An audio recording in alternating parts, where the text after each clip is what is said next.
nous allons parler de, en gros, les apparences, de ne point se fier aux apparences. Vous savez qu'actuellement, il y a beaucoup de gens qui se fient beaucoup aux apparences, y compris dans tous les domaines, dans toutes les classes.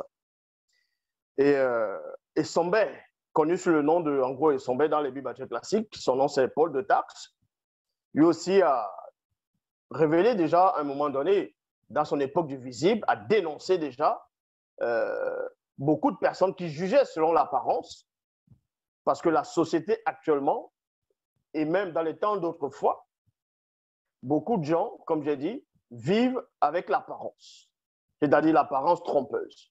Ils vont présenter, ces personnes présenter une image fausse, une image pour dissimuler ce qui est réellement derrière. On va prendre l'exemple de beaucoup de gens qui viennent se pavaner dans les réseaux sociaux, sur Facebook, TikTok, ainsi de suite, YouTube, pour faire croire qu'elles auraient une vie agréable, riche, célèbre. Des gens vont présenter des maisons, vont aller dans des chantiers, des chantiers en pleine construction, et ils vont faire des selfies, filmer et venir publier les vidéos en disant qu'elles sont en plein chantier, en train de construire. D'autres vont louer des Airbnb et dans les appartements et filmer, faire croire aux gens que c'est les propres maisons. Et aussi des maisons déjà construites, finies, des amis, des proches, ou bien tout simplement devant la façade de la maison, filmer et faire croire aux gens qu'elles auraient réussi dans la société qu'elles ont construite. Mais quand on fouille bien, on voit derrière que ces personnes non seulement ont menti, mais ont montré juste une fausse apparence.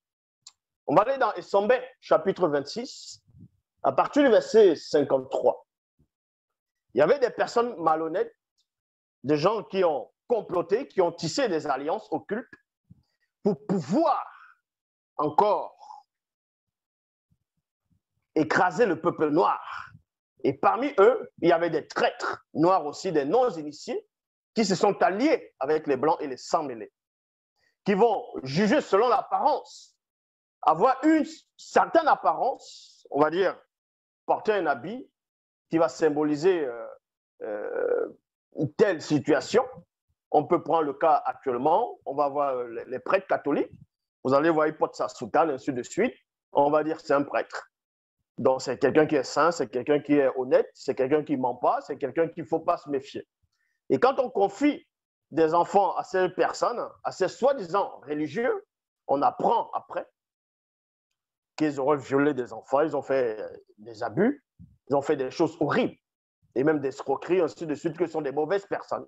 En gros, des gens qui se déguisent, et beaucoup de gens sont comme ça, vont montrer une façade, une apparence de gentil, de quelqu'un d'honnête, de quelqu'un qu'on peut avoir confiance.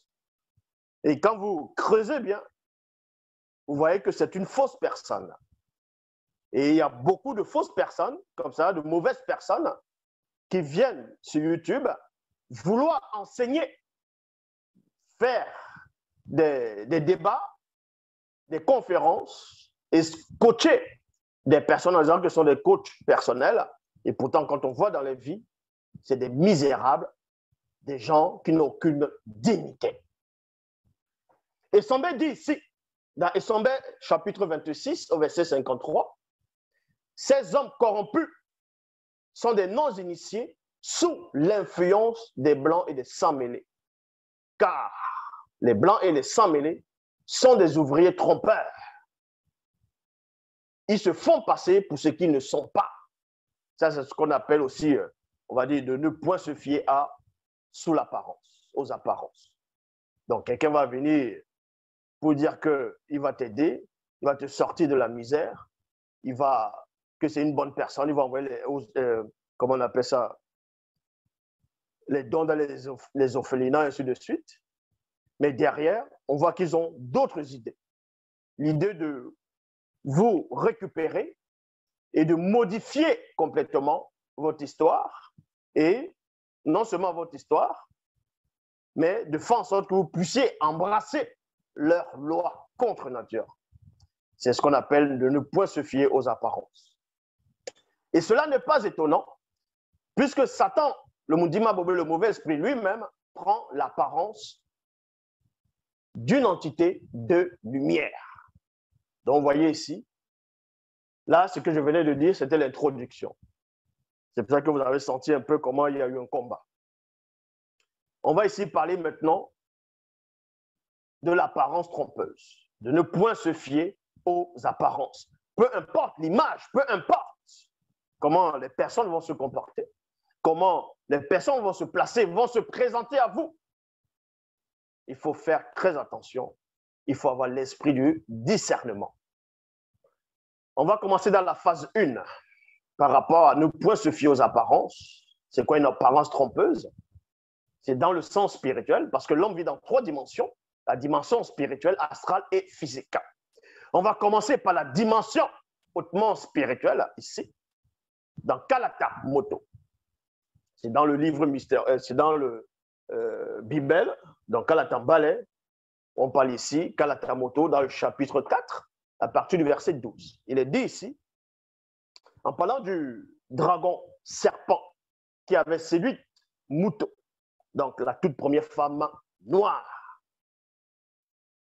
Ce même dragon serpent terrestre, qui était extrêmement clairvoyant et pénétrant, il y a virgule ici, fut journellement émotionné par l'extraordinaire puissance et intellection des dragons marins, donc monstres marins. Il y a point.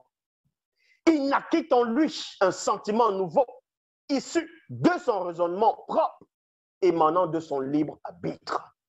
Il y a point. Une émotion étrange s'empara du grand dragon, du grand serpent dragon, virgule, qui devint alors une passion insidieuse. Il y a point. On va d'abord s'arrêter dans le point pour élucider le mystère de ce que je viens de lire ici. On fait allusion au dragon serpent, dont ils ont pris de son histoire, ils l'ont introduit dans les canons aussi. Et là-bas, ils ont écrit que le serpent a séduit Ève. Et quand ils vont essayer de dessiner le serpent, d'autres vont dessiner c'est une couleuvre, une vipère, différentes sortes de serpents, mais les serpents qu'on voit actuellement. Mais le serpent qui a séduit Ève, bon, on va dire Muto, n'avait nullement l'apparence des serpents que vous voyez actuellement. C'était un dragon serpent terrestre. À un moment donné, ce serpent avait une grande connaissance, avait une telle puissance que les autres animaux respectaient, voyaient. En gros, des animaux qui étaient manifestés sur le sol. Mais ce serpent a vu à un moment donné, pendant ses méditations, a vu la puissance des autres serpents marins qui disposaient des puissances très grandioses que celui de ce serpent-là. À un moment donné, ce serpent a commencé à cogiter, a commencé à envier les autres serpents dragons, donc les autres monstres marins, les dragons serpents. Il a commencé à convoiter.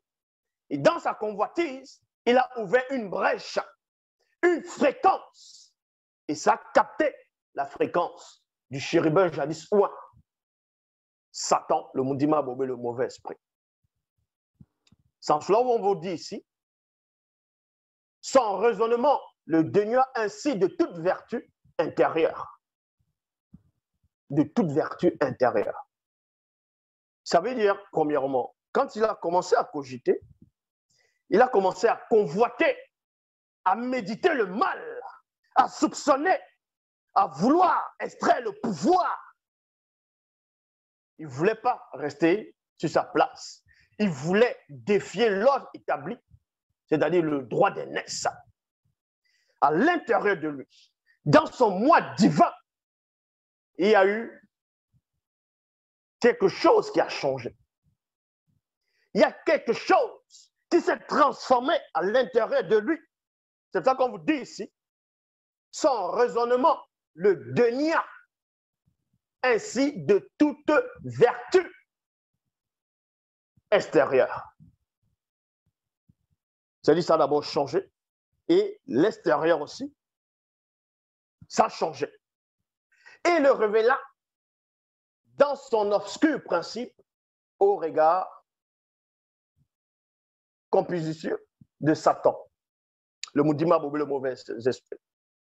C'est alors que Satan, le Moudima Bobé, le mauvais esprit, prit l'apparence de l'illustre suprématie renommée, l'image spirituelle d'un puissant et terrifiant Gungangando, Ma et Lombam, c'est-à-dire dragon céleste.